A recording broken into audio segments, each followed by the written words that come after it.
ज्ञान प्राप्ति सदा ही समर्पण से होती है, ये हम सब जानते हैं। किंतु समर्पण का वास्तविक महत्व क्या है? क्या हमने कभी विचार किया?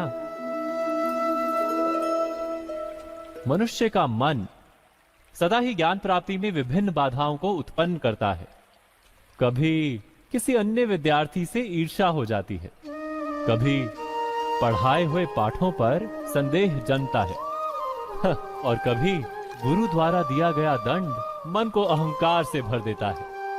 नहीं, क्या ऐसा नहीं होता? न जाने कैसे कैसे विचार मन को भटकाते हैं और मन की इसी अयोग्य स्थिति के कारण हम ज्ञान प्राप्त नहीं कर पाते। मन की योग्य स्थिति केवल समर्पण से निर्मित होती है। समर्पण मनुष्य के अहंकार का नाश करता है, ईर्ष्या, महत्वाकांक्षा आदि भावनाओं को दूर कर हृदय को शांत करता है और मन को एकाग्र करता है। वास्तव में ईश्वर की सृष्टि में ना ज्ञान की मर्यादा है, ना ज्ञानियों की। गुरु दत्तात्रेय ने तो गाय और श्वान से भी ज्ञान प्राप्त कर लिया था। अर्थात विषय ब्रह्म ज्ञान का हो या जीवन के ज्ञान का या गुरुकुल में प्राप्त होने वाले ज्ञान का, उसकी प्राप्ति के लिए गुरु से अधिक महत्व है उस गुरु के प्रति हमारा समर्पण। क्या ये सत्य नहीं?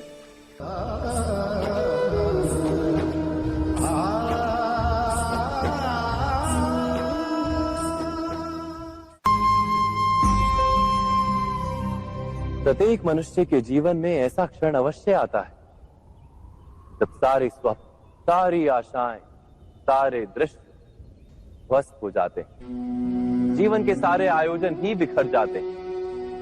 एक और धर्म होता है और दूसरी ओर सुख। किसी को धर्म संकट कहते हैं, जब धर्म का वहन ही संकट हो और धर्म का त्याग ही सुख हो।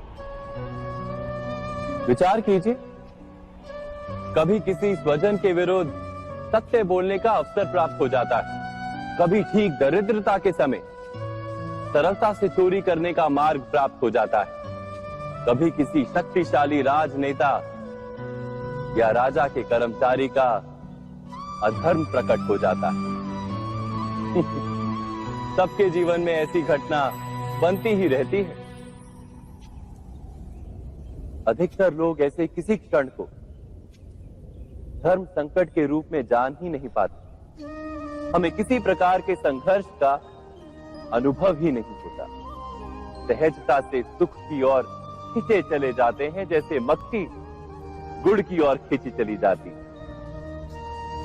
वास्तव में धर्म संकट का क्षण ईश्वर के निकट जाने का क्षण होता है। यदि हम संघर्षों से भयभीत ना हो, सुख की ओर आकर्षित ना हो, अपने धर्म पर दृढ़ रहे,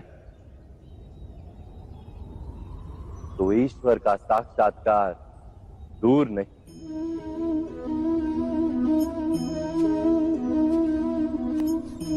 पवन से युद्ध करने वाला पत्ता यदि पेड़ से गिरता है तो भी आकाश की ओर उठता है। पवन से झुकने वाली घास वहीं भूमि पर रह जाती। अर्थात धर्म संकट से यदि हम संकट को ही टाल दें तो सुख तो मिलता है, जीवन बढ़ता है, किंतु क्या चरित्र नहीं टूटता? क्या आत्मा दरिद्र नहीं हो जाती?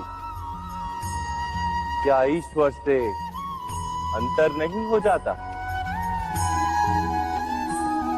स्वयं विचार किया।